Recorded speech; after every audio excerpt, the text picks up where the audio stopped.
And now, to the award we've been giving at the Eastern North Carolina Literary Homecoming since 2005. It's named in honor of Ben and Snow Roberts for their generous donation of their huge collection of North Carolina fiction to Joyner Library. Where are Ben and Snow? Would y'all wave so everybody can see?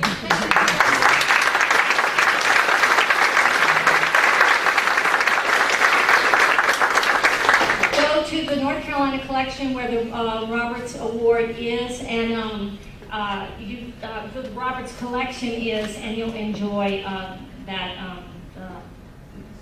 Basically, all the fiction by North Carolina writers. Previous Roberts Awards have been given to David Stick, William Powell. In 2007, to the creators of the North Carolina Literary Review, founding editor Alex Albright, original art director Eva Roberts, and then Dean of Arts and Sciences Keith Sparrow. Then Doris Betts and Reynolds Price, and Quail Ridge bookstore owner and patron of North Carolina's literary culture, Nancy Olson. And last year, to writer-musician Glenn Simpson. The names of these and tonight's recipient are engraved on this plaque here, which was designed and created by students of ECU art professor Robert Edendorf. Once again, I have the honor of presenting this award to an Eastern North Carolina native who has never forgotten, during his numerous years teaching at Duke University, his family and friends back home. Here tonight with his wife, Jan, Duke Professor Emeritus James Applewhite is the author of a dozen collections of poetry. His numerous awards and honors include, but are not limited to, a National Endowment for the Arts Award, the Gene Stein Award in Poetry from the American Academy and Institute of Arts and Letters, the Associated Writing Program's Contemporary Poetry Prize, and the North Carolina Award in Literature given by the state governor. In 1995, he was elected to join the Fellowship of Southern Writers. In 2007, the North Carolina Writers Conference honored his achievements, and in 2008, he was inducted into the North Carolina Literary Hall of Fame. Again, many, many, many more honors than that. NCLR's poetry editor called James Applewhite's poetry to my attention about a dozen years ago when Jim sent us a half dozen poems, and for the first time in 5 years by then that Jeff Franklin had been reading poems for NCLR, I received an email from him saying, "Take them all."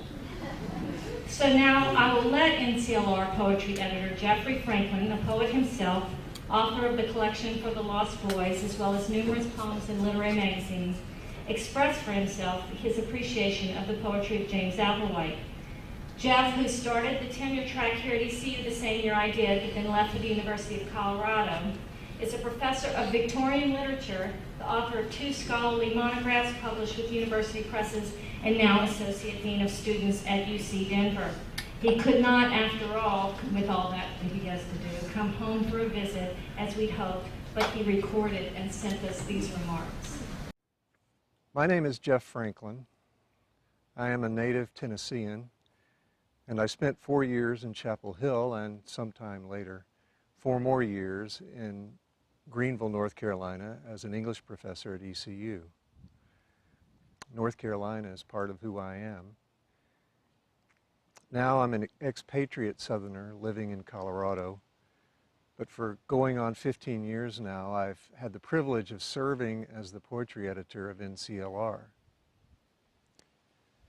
That privilege has allowed me to continue to be a removed cousin in the North Carolina literary family, which has given me the further privilege of remaining in touch with a poet as accomplished as James Applewhite. For this, I'm grateful to NCLR and especially to Margaret Bauer, who has made ECU a homecoming homestead for the Carolina literary family. Thank you, Margaret, and you know I love you. And thanks to all of you for affording me the opportunity to say a few words in homage to Jim Applewhite and his poetry. The fewest words I could choose would be these 3: fidelity, balance, mastery.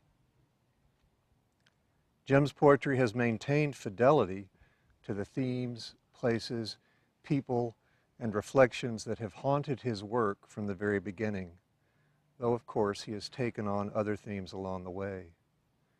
Those themes include heritage, family, and the historical anachronism of Southern culture and sensibility, the atavism of place that's blood deep, as Jim puts it in a 2003 interview. Here, his poem Documentary, from the collection A Diary of Altered Light, beautifully condenses themes that occupy his body of work.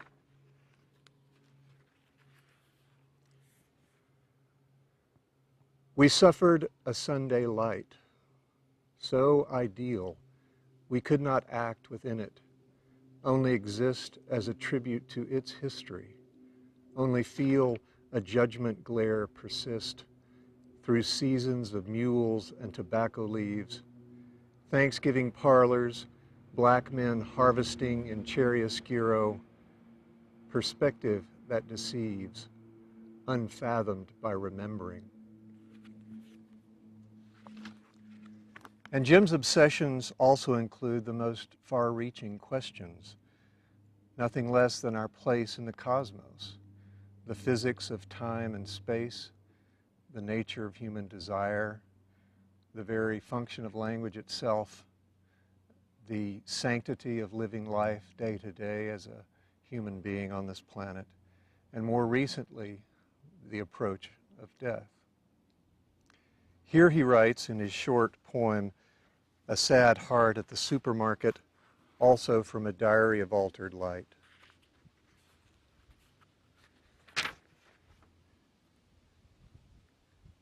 Astounded by my identity among equivalent others, I think April in Paris, humming, distinctive as a fingerprint, I hope, but hardly unique. What is it, our fate, to be common in uncommonness, conscious in an almost infinite time-expanding universe?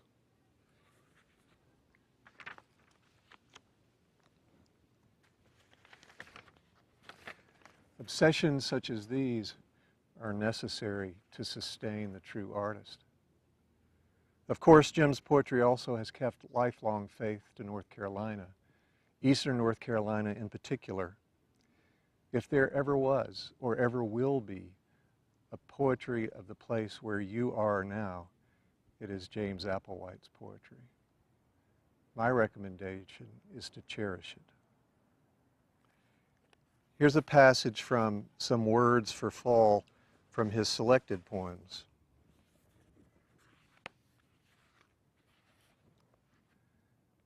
The language they speak is things to eat. Barbecue's smell shines blue in the wind. Titles of knee-high grape, Dr. Pepper are nailed onto barns, into woodsides silvered and alive, like the color pork turns in heat over ashes. I wish I could step through the horizon's frame into a hand-hewn, dirt-floored room. People down home in eastern North Carolina, when they have that unlimited longing, they smell the pack house leavings. And Jim's life and poetry have kept fidelity to poetry itself, fidelity as in trueness of pitch. This does not occur automatically to all who call themselves poets. It is a choice and a long practice of apprenticing oneself to master poets and to the art of poetry, tutoring oneself by the challenges one takes on. This requires a precarious mixture of humility and confidence. Confidence enough in one's own voice that apprenticeship will not undermine the ability to write as oneself. And though it may sound paradoxical, in part as a result of his service to the art form, Jim's poetry has remained fresh. It has continued to develop throughout his career as he has adapted different formal strategies to his own unique voice. Without ever becoming derivative and without ever straining to be original, Jim has continued to learn and grow through the craft while always writing his own original poetry. What constitutes the originality of Jim's poetry? There are many answers to this question, but if driven to a short one, I might say that its signature is a certain bent of mind, perhaps a contrariness disguised as patience, that reveals itself in purposeful tension between line and syntax, the unexpected line break, and syntactical elisions and extensions. This feels at times like a personalized and pointedly awkward style of writing, which is coterminous with the meaning of the poem and is all Applewhite. My second word, balance, is exemplified in Jim's poems in many ways.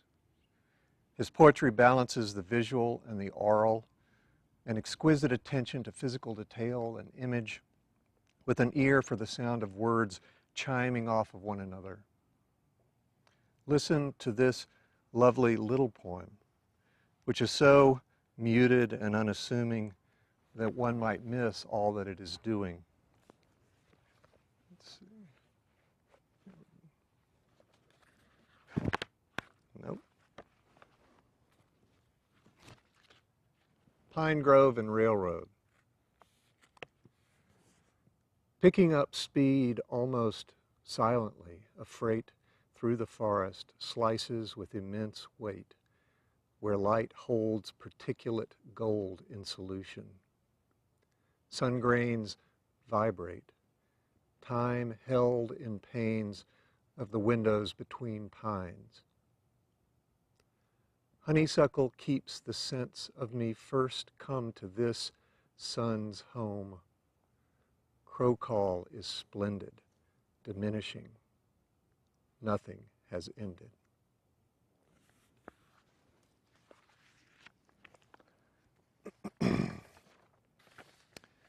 Jim's poetry also balances the local with the universal, Southern speech with the languages of metaphysics and science. It balances emotional honesty and expressivity with intellectual acuity and reflective distance, all while becoming neither sentimental nor pretentious. Many poets drown between those two rocks.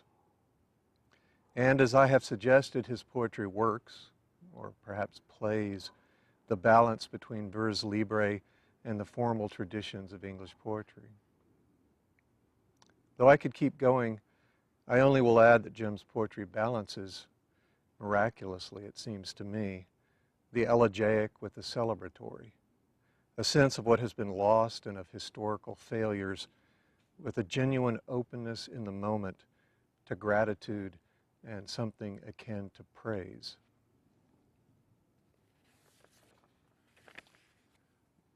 All that I have said are the reasons for my third word, mastery. This is a word I do not use lightly, a word I would not apply to some more famous or more popular poets, though James Applewhite has a goodly share of recognition already himself. As Richard Flynn put it in the Dictionary of Literary Biography, Applewhite's resolute affirmation of these gestures may not call great attention to itself, but it may well be more enduring than the pyrotechnical displays of more fashionable contemporaries, end quote. James Applewhite's poetry is and will be enduring.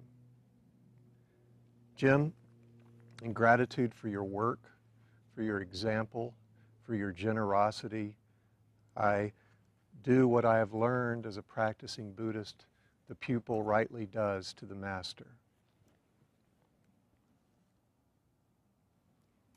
And I wish all of you who are listening the bounty of an Eastern North Carolina literary homecoming. You are among kin.